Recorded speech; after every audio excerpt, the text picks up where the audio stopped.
Yep, ça marche. Donc, alors, à travailler. Aujourd'hui, le groupe G3, mardi 25 avril. Il nous manquait Caroline, elle m'avait prévenu. On n'a pas Seb. Moi, d'accord, mais Seb. Donc, on a un Survivor qui a commencé à attaquer le solfège. Il s'est désigné, quelle volonté. Donc, l'exercice divertissement sur la feuille où on va utiliser les noirs, les croches et les doubles croches. Donc, attention, un temps, un demi-temps, un quart de temps. N'oublie pas qu'une barre c'est pour les croches, 2 barres c'est pour les doubles croches. D'accord? Et souviens-toi ce que je t'avais dit à l'américaine. Alors, je ne sais plus comment il appelait le quarter note. D'accord? 8 notes, 60 notes. Par rapport à la mesure de 4 temps. 4, 8, 16. D'accord? Et du coup, c'est beaucoup plus facile. Si tu dois jouer ton... Quand je te dis par exemple, tiens, tu feras ton indépendance. Quand tu vas jouer ton indépendance, c'est un morceau très très lent. Utilise la double croche. Le mec, il va te dire 60 notes. Au contraire, le morceau, il est très très rapide. Quarter note. Poum-ka, poum-ka, poum-ka. Tu vois, la noire. Tempo médium, 8 notes. Ok, c'est beaucoup plus simple.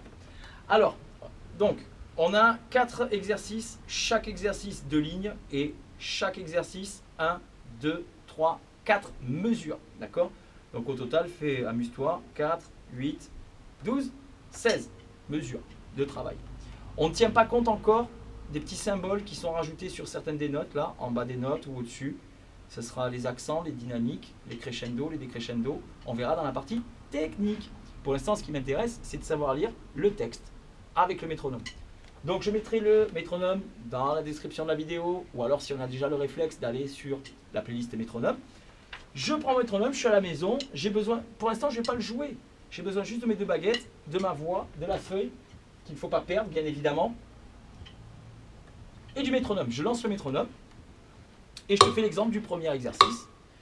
3 et 4, et ta, ka, ta, taki, taki, ta, taki, taki, ta, ka, taki, taki, ta, taki, taki, ta, ka, taki, taki, ta, ka, taki, taki, taki, taki, ta.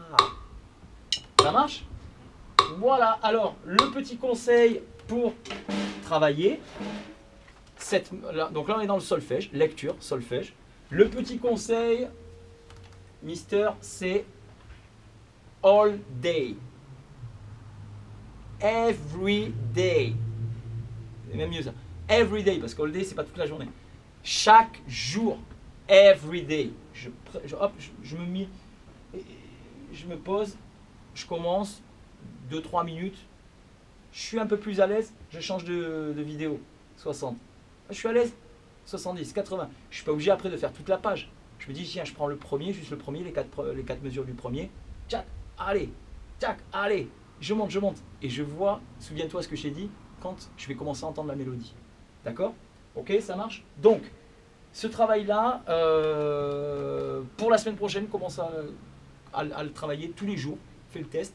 La semaine prochaine, Caroline et Seb, ils nous rejoignent. Donc, on va le reprendre. Tu auras un petit peu d'avance. Tu seras un peu plus à l'aise. D'accord? Et après, on fera l'indépendance et on mélangera les deux, indépendance et break. Des questions? C'est clair? T'as vu, c'est plus du chinois maintenant. Voilà. Important, chante-le. Le chanter. J'en vois beaucoup qui, quand ils commencent à mettre les mains, bon, on les a pas encore mises, mais quand ils commencent à mettre les mains, ils chantent dans leur tête ou ils oublient de chanter. Si tu arriveras à le faire, c'est parce que tu arriveras à le chanter. N'oublie pas, les Américains disent aussi, si tu peux le chanter, tu peux le jouer. If you can sing, you can play. Ça marche? Ok? Allez, boum!